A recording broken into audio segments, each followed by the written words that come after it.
Sir, can we start? Yes, I can. Yes, sir. Good evening to everyone. I welcome you all to the ENVIS webinar under the theme of Ek Bharat, Shreshtha Bharat. Ek Bharat, Shreshtha Bharat program aims to enhance interaction and promote mutual understanding between people of different states, union territories through the concept of state-union territory pairing. The states to carry out the activities to promote the sustained and structured culture connect in the areas of language learning, environment, culture, tradition, music, tourism and cuisine, sports and sharing of best practices, etc. So under this today we have chosen the topic Great Lakes Ecosystem by Dr. Rajshekhar Murthy sir. So who is a well-known scientist working in National Environmental Research Institute, Government of Canada. He is visiting professor and also scientist for several universities and organizations. His interests are monitoring and modeling of transportation as well as dispersion of pollutants in the natural environment, especially atmospheric, oceans, lakes and rivers. He is also interested in monitoring and prediction of urban air quality, urban climatology, as well as spatial and temporal monitoring of air pollutants in the urban environment, plan design monitoring network in the urban environment, identification and evaluation of hotspots, modeling of urban air quality and developing forecasting and prediction system to manage air quality, development of air quality index and air quality health index.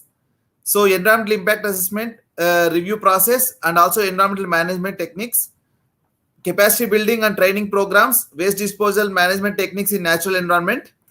His interests also include urban air quality monitoring and prediction system, integrated coastal area management. I request Rajshekhar Murthy sir to deliver his talk on Great Lakes ecosystem. Over to you, sir. Okay. Thank you, Bharat, for that nice introduction. Good morning from me. I know it is good evening for all of you. Bharat?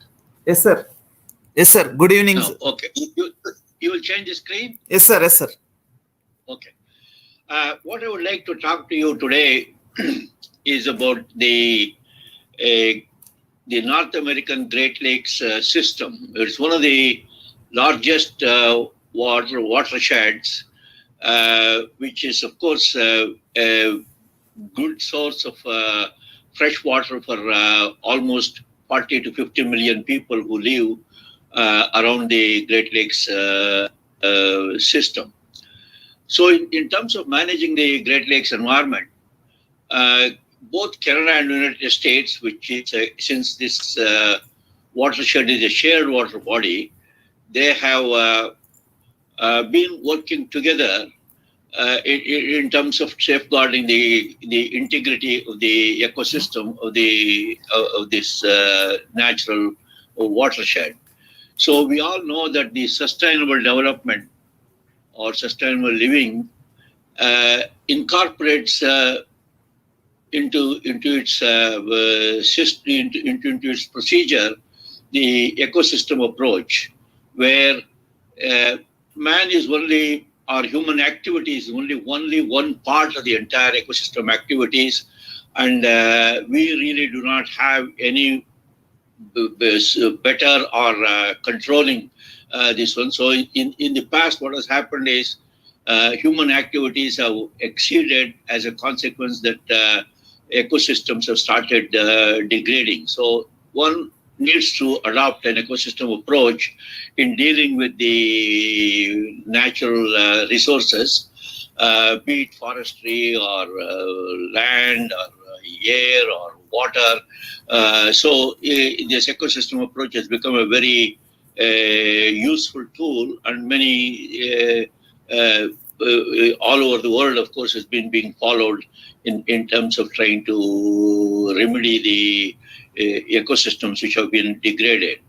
So in this particular case, I'm going to address the Great Lakes ecosystem, and I will give a brief introduction of these Great Lakes, and then I will touch upon two issues which was confronted in the last 20, 30 years in the Great Lakes in terms of the Great Lakes water quality. Next slide, Bharat. So as many of you know that Canada is very rich with freshwater resources. We have more than 1 million lakes, and many of them are very large lakes. And it covers almost 8% of the surface area of the country.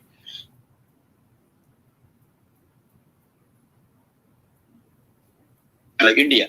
So with 8% of that area is completely surface water, with mostly lakes and rivers and wetlands and those type of things. So Canada has a very vested interest in safeguarding these renewable freshwater resources. And among them, of course, the Great Lakes Basin is the one very important one, because it's the world's largest freshwater lake system. In fact, I think it is about 18 to 20% of the world's fresh surface water.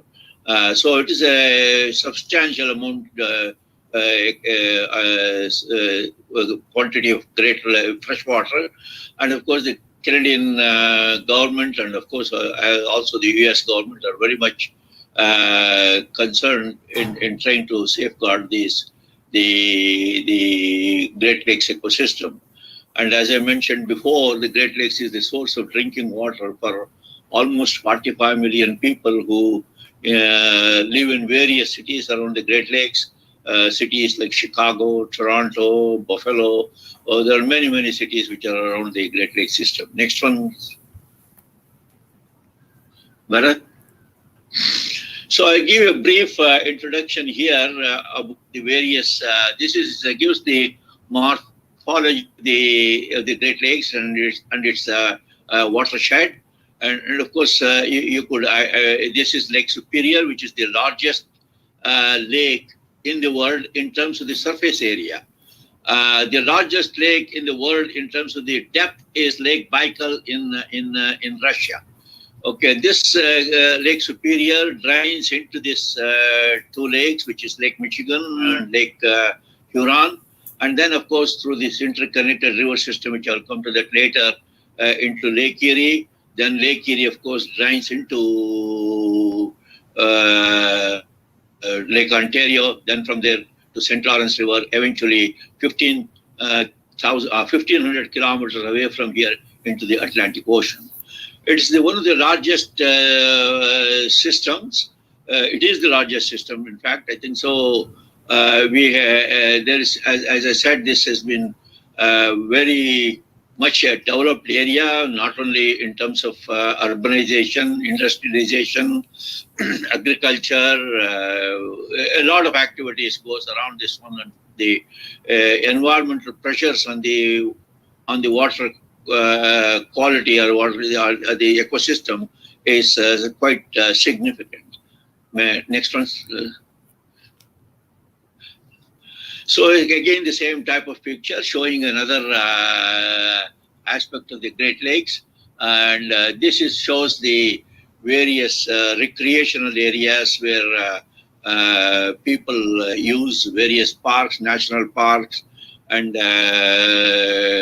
recreational facilities which around the Great Lakes, all around the Great Lakes. So this is has to be safeguarded. It's one of the very beautiful areas to drive around and to see the natural beauty. And so there is interest in terms of safeguarding its ecosystem. Next one. Bharat. So of course this one is shows in a schematic way sort of the environmental influences that it has, not only from the urbanization, that is, as I said, 45 million people live around the Great Lakes. There is city of Chicago, there is city Toronto, then you have Cleveland and Buffalo. So there are many, many cities that are located around, and of course also a lot of industrial this one. So this gives some synopsis or a snapshot of all the environmental influences that I don't have time to go through all those things. You can read it after the presentation is over. Next one, please. So the Great Lake system, this is the drainage basins. In other words, the watershed itself is quite extensive, and the drainage basin of each of these lakes have been quite clearly defined. And of course, as I said, this entire drainage basin, not only did they have been inhabited, there is actually agricultural activity is quite immense around this area, and also the industrial development. This one, not only around the Great Lakes, but also in the entire Great Lakes watershed. And this shows the drainage basin. One of the important things that you have to keep in mind is this is a natural hydraulic system, and there is a depth variation from Lake Superior down to the sea level. And we will go to that in the next slide.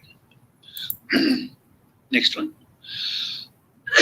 As you could see here, this cross section going from Lake Superior in the north down to Lake Ontario in the south, and then eventually, of course, to the Gulf of St. Lawrence or the Arabian, the Atlantic Sea. You see here, Lake Superior is also one of the deepest lakes. It is in excess of about 1,300 meters.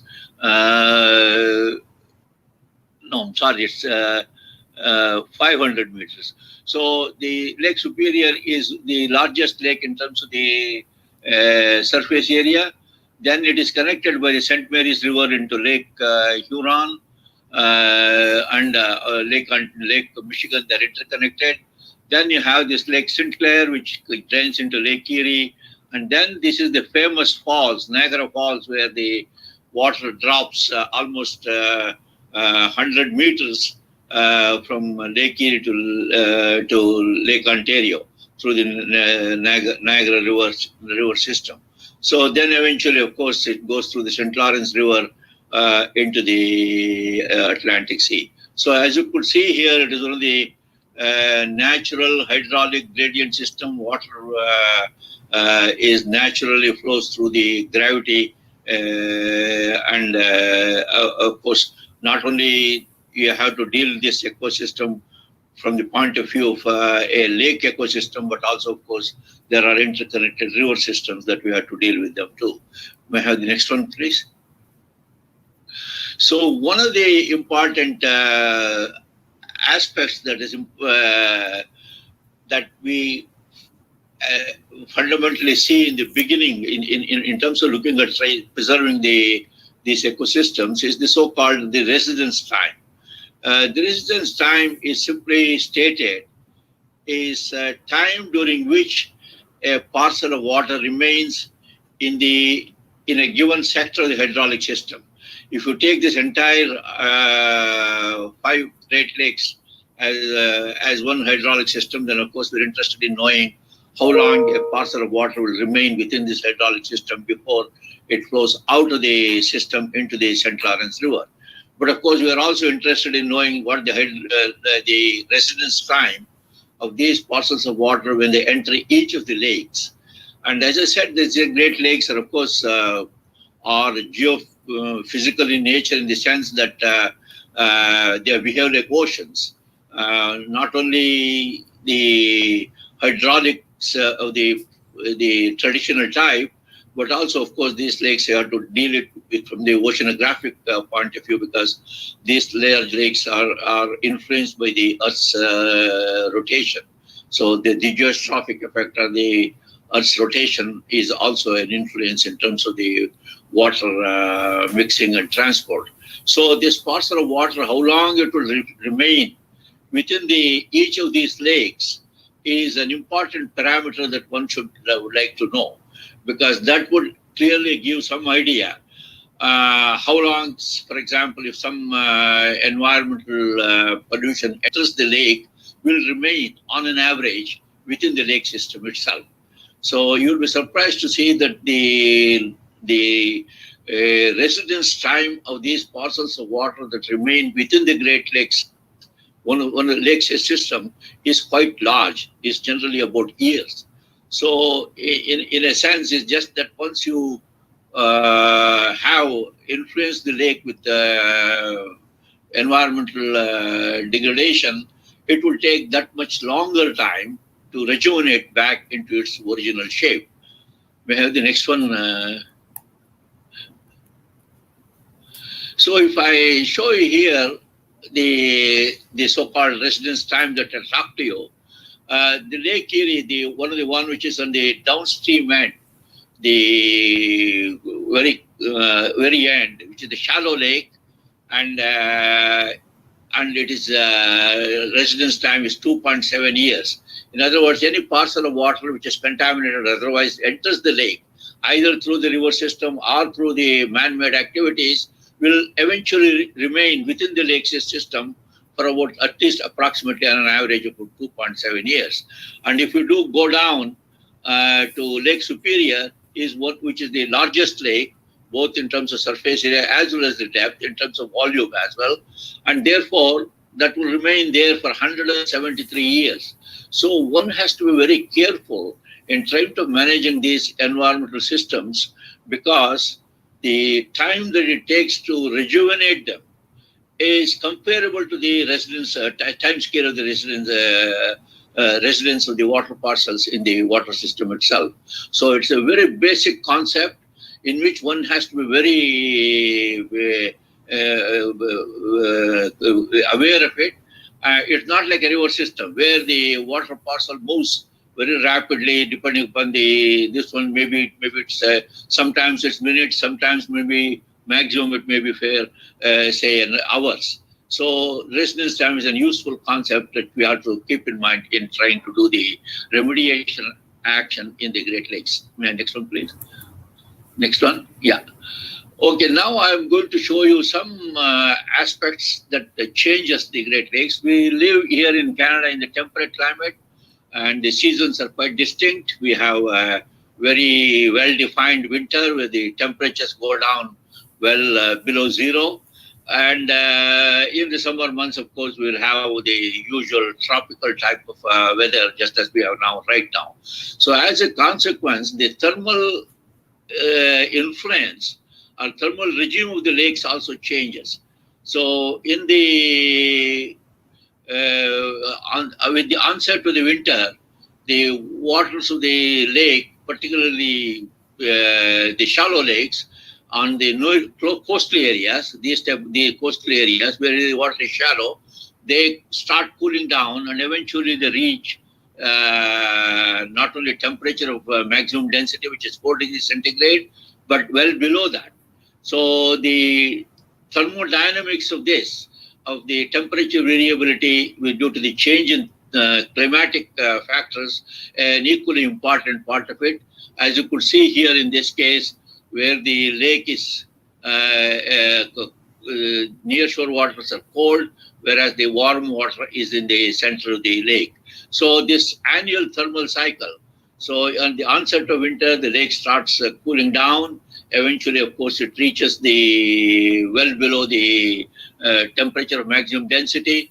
So once it goes down to the temperature of maximum density, of course, you know the thermodynamics of that, you have to deal with it. So then it forms what we call a thermal bar around the periphery of the lakes. And then again, when the winter comes to an end, when the spring warming starts and the temperature reaches gradually below 4 degrees centigrade and then reaches 4 degrees centigrade, of course, that's the temperature of maximum density. Then what? So there is thermal regime also influences the mixing of the water column within the Great Lakes system. Next one, please.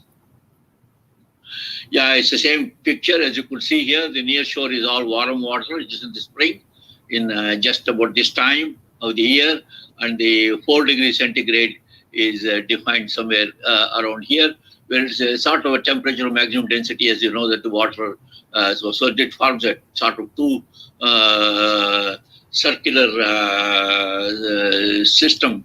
Water circulates from top to bottom because of the temperature variation. Next one, please. We often call such things as the thermal bar. So in a brief controversy, it's an extensive, this one, in order to understand how we use this water in the coastal areas, we have to understand all manifestations of these processes, not only the variation of the thermal regime due to seasonal heating and cooling, but also, of course, we have to take into consideration, as I mentioned, because these lakes are large lake systems where the effect of Earth's rotation and the Coriolis force will affect, and as a consequence, we have the behavior and the oceanographic type of processes will come into the picture. On top of that, of course, we have the wind forcing. As the wind forces, there's the wind-generated currents. So it's a complex nature of the water system, and use of that one in terms of both in terms of taking the water for human consumption, as well as from the point of view of discharging pollutants. One has to be quite aware of all the processes that takes place within the first 2 kilometers, 3 kilometers of the coastal area. So you have here what we call the upwelling, we have the wind-generated currents, and you have the Ekman transport. Ekman transport is essentially introduced by the Earth's rotation. Some of you have heard of this Ekman spiral, you understand. So what I'm trying to say is the integrated effect of all these forces, the thermal variability, seasonal variability, the effect of the Earth's rotation, wind forcing, all those effects has to be taken into consideration in understanding how the water system moves. Unlike in a hydraulic system where the water moves from upstream down to downstream, there's quite a complex structure. May I have the next one? So the order of precedence of the water is, of course, first and foremost is the domestic and sanitary purposes. Then, of course, water is also used for navigation purposes because it's a large this one, and used for power and irrigation purposes. And most important thing is no use shall be permitted which tends to materially conflict or restrain any other use, particularly when it comes to in terms of the domestic or municipal purposes. So there's a priority in terms of using the domestic purposes as a priority in terms of the uses this water. Next one. These are some of the areas where we have water quality has degraded. We are working on that to restore that. Next one. So some of the environmental problems that we have, the usual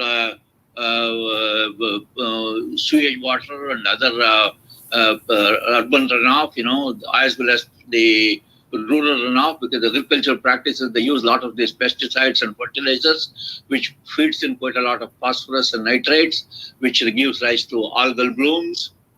And then you have the toxic substances also. We had quite a considerable effect of these industrial toxics, which were knowingly or unknowingly have been discharged into the Great Lakes over the years. Next one, please.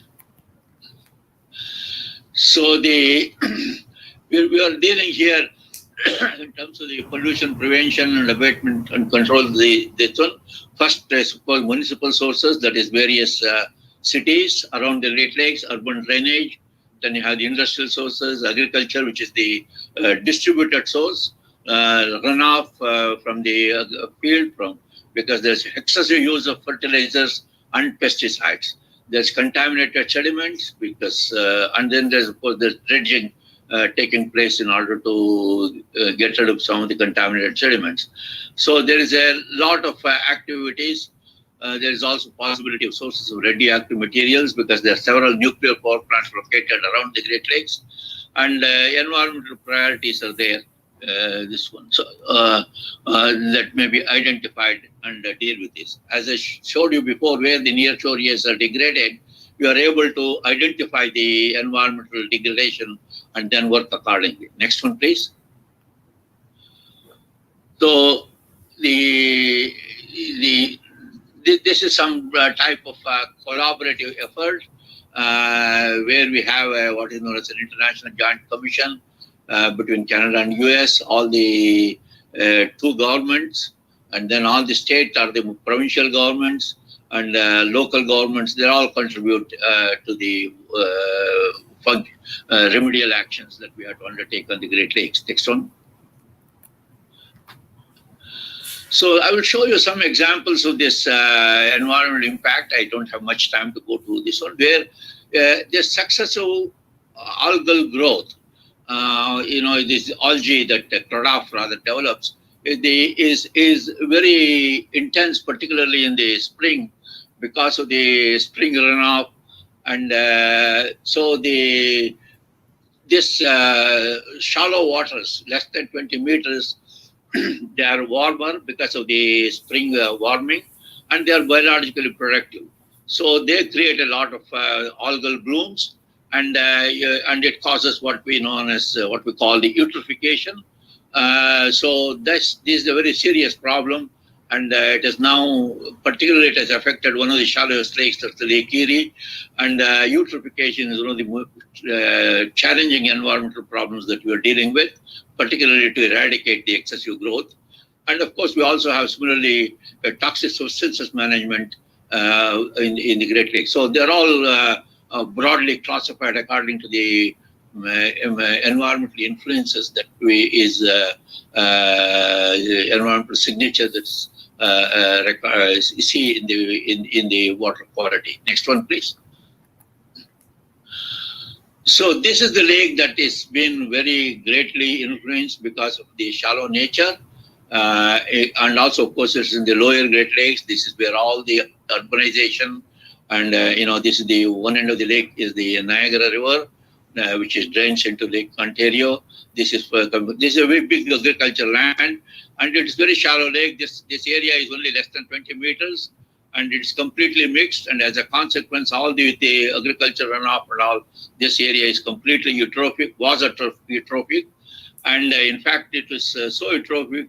The deeper depths of the water started showing anaxic conditions, completely deprived of oxygen in the water column, and therefore no living organisms can survive in such a situation. So this is as I said, the time scale that is required to rejuvenate this one is corresponding to the residence time. The residence time of this lake is 2.7 years. So anything that enters this lake will remain within the lake system for about 2.7 years. So as a consequence, this remedial action plan that we started on this lake in the 1970s, it took us almost 20 years to completely eliminate this eutrophic condition. In other words, with all the reduction of the phosphates and nitrates, that's the nutrients that is going into the lake, continuous monitoring and research eventually resulted in trying to rejuvenate this lake. But the time scale that was required was enormous, almost 10 times the residence time, was almost 20 years. Next one, please. So algal blooms associated, and also their toxins are there. So you have the microcysteine concentration.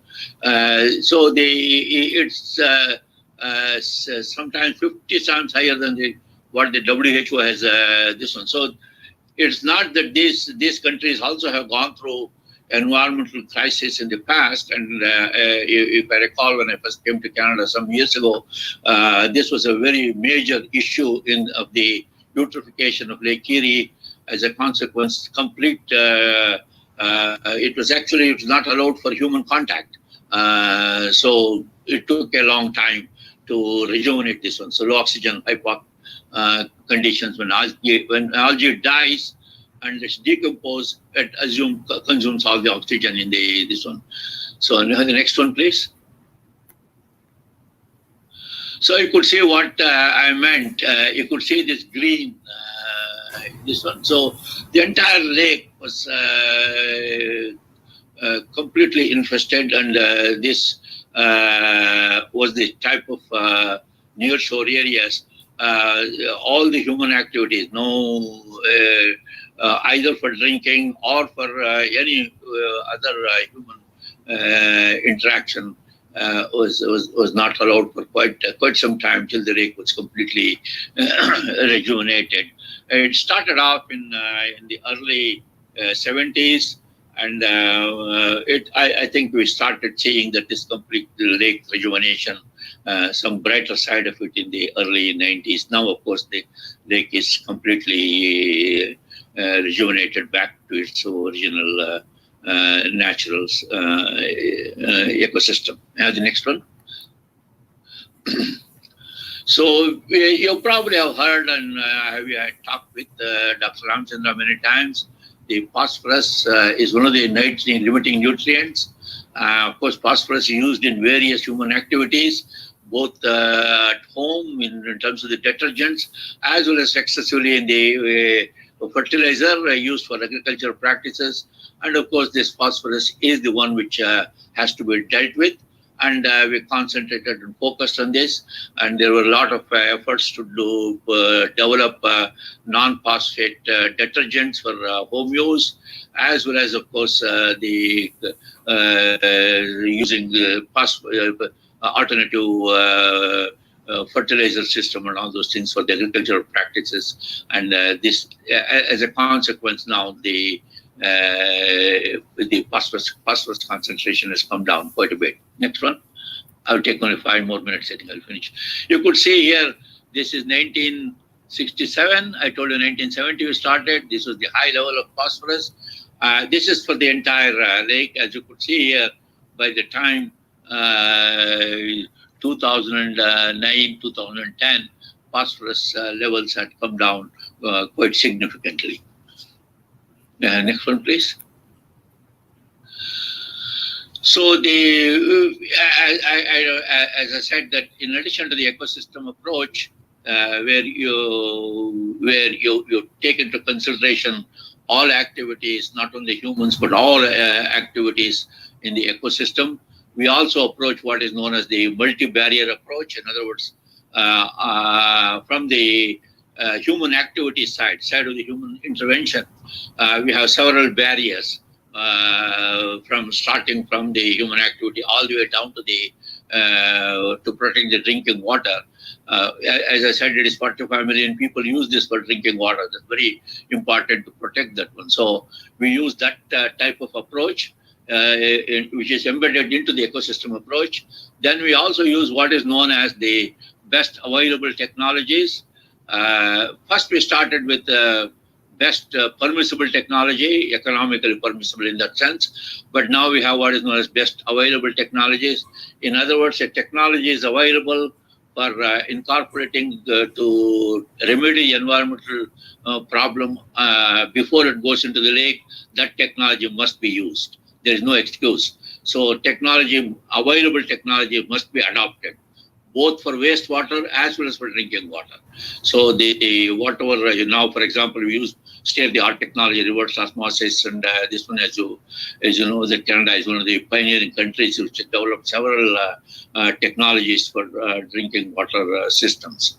The one that is used in Singapore is the one which is Canadian technology that's in the Singapore water drinking water.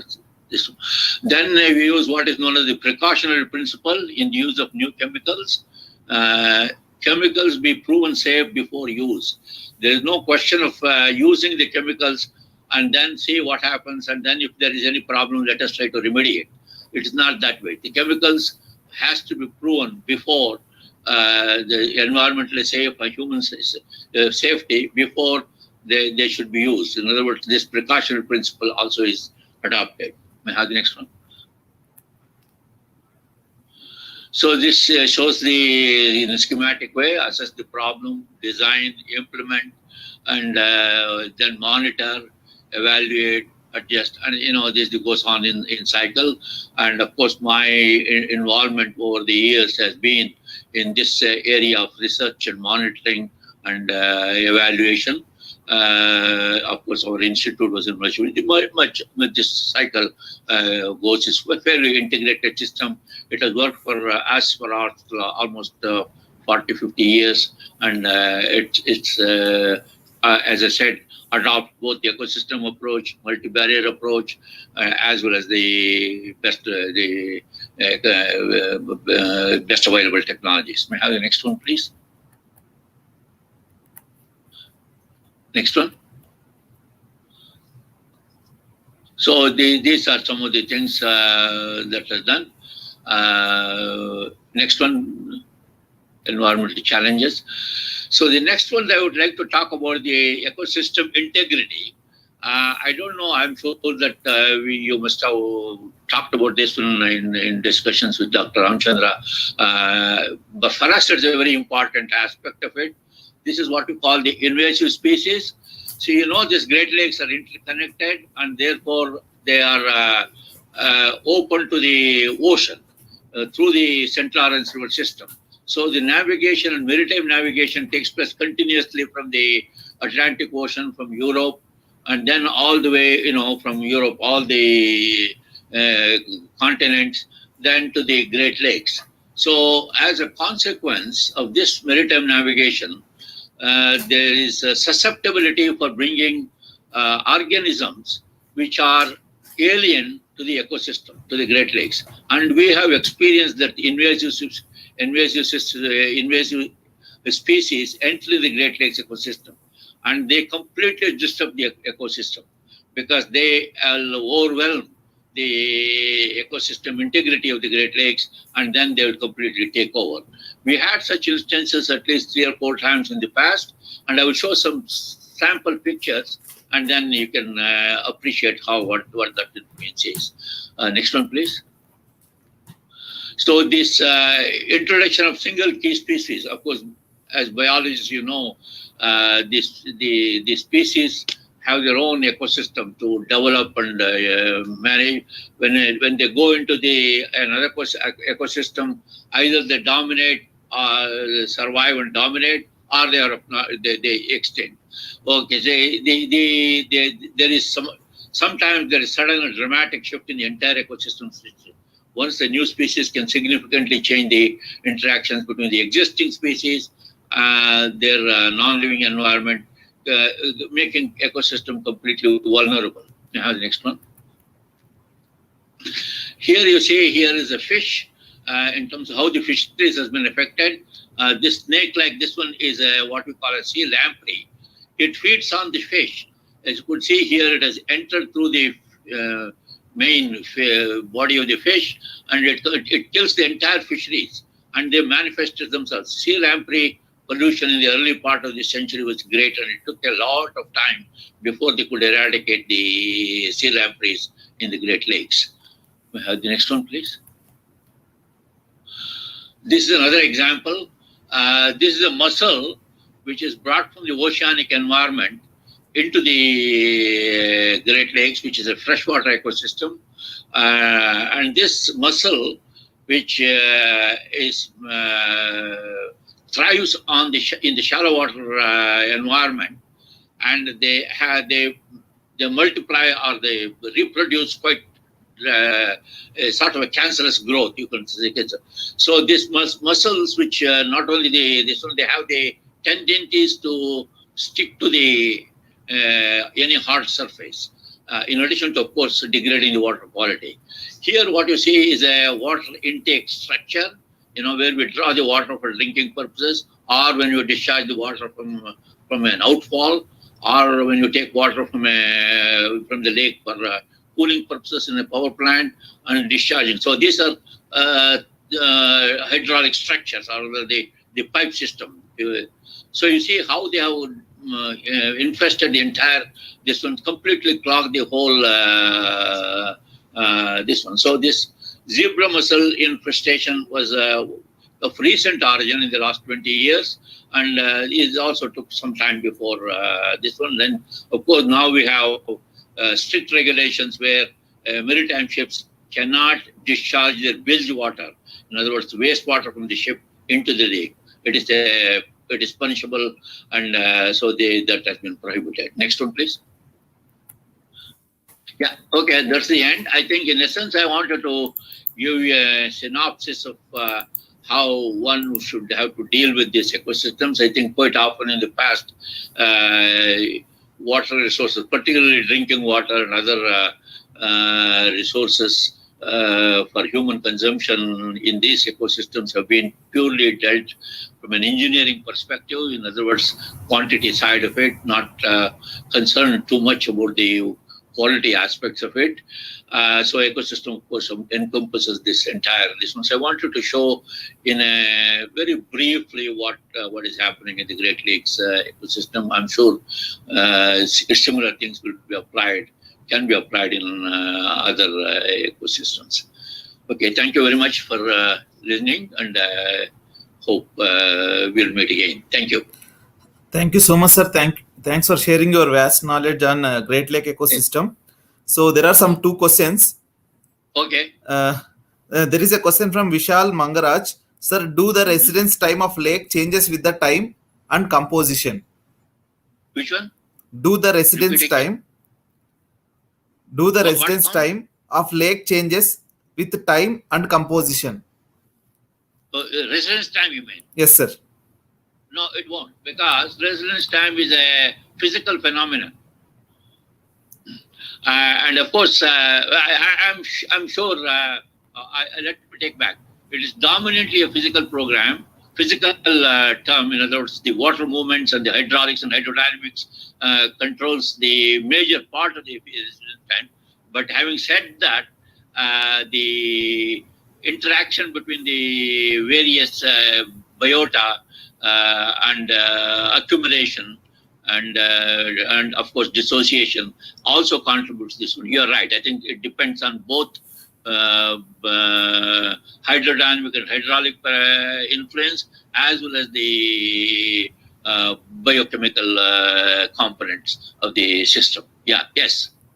Okay, sir. Thank you so much. Another question from Deepthi. Sir, how are public and stakeholder involved in the conservation of these lakes? So what is done? It is done in a very systematic way. From it is a federal state. Canada is a federal state like US, like India.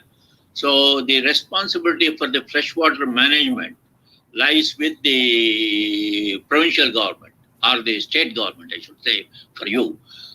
So the federal government is only interested in providing broad legislative framework in terms of quality and providing this one. The state governments are involved. The state governments, again, in turn, of course, have various regions, their municipal regions. And each region consists of what we call a task force, which consists of, it's largely handled by that particular region, consisting of professionals and the scientists, the people who are in the public service, as well as of course, the policymakers. So it fits itself from the top to bottom. The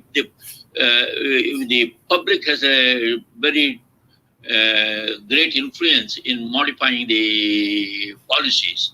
And so it works in that tandem with input coming from the grassroots. I should say grassroots, from the man on the street who has to be so. At the same time, of course, he has got to be bound by the responsibilities he has in terms of this one. So it's a two-way street, and then of course what necessary science and technology that's required, of course, is provided by the scientists and professionals. And so it goes in this particular loop. So that we go with this regional task forces and goes all the way up to this one. So eventually, of course, this is all coordinated through this International Joint Commission, which is a multilateral agency, mainly consisting of research managers and research scientists, like that. So that's how it is managed. It is done very good. It's a very, very effective system. But still we have loopholes, but by and large it has a greater effect. Okay, thank you, sir. Another question. It is not a top-down type of this one. So it's more something which bottom up, going up from the grassroots. Okay, sir. Thank you so much, sir. Another question. In recent times, by any chance, the water absorption and withholding capacity of soil has reduced? Is there are any studies? We go through this variability of the Great Lakes. One of the parameters that we measure is the Great Lakes water levels. In terms of substantial reduction in evaporation is not recognized. There is not there in terms of. In fact, I think the major input for the Great Lakes comes from the precipitation up north, and the precipitation up north in the northern latitudes, in the subarctic region, is tremendous, and that flows through the river system that I showed you from Lake Superior down to Lake Huron, Michigan, then to Lake Erie, and all those things. So, in terms of there have been other climatic influences which has affected the Great Lakes water quality as well as water quantity. There has not been a significant influence in terms of warm weather or evaporative side of the equation. But there have been other influences due to the climatic change, climatic factors. For example, now we are experiencing one of the highest water levels in history, because there was unprecedented melting of the glacial. This one, of course, that's a climate change type of effect, and that has increased the Great Lakes water levels significantly. And dealing with the water levels is also important for us, because water levels will impact on the urban. There are a lot of people reside in the Great Lakes with big storm surges, which like these type hurricanes and this one that you experience in coastal areas in India. We do have the storm surges which affect the near shore inhabitation. Okay, sir. There is one more question from Ravishankar. Sir, when is your next visit to India? Oh, I'm not so sure. Maybe I'm planning. Hopefully, I've been in discussions with Ramchandra.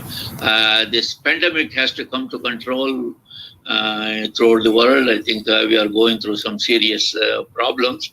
If everything works out fine, maybe next January. Okay, sir. Looks like there are no more questions. On behalf of ENVIS IISc, I thank you for sharing your knowledge under the great initiative of Ek Bharat and Shresth Bharat. Thank you so much, sir. Okay, you're welcome. Okay, sir. Yeah. Thank you, Bharat. Thank you, sir.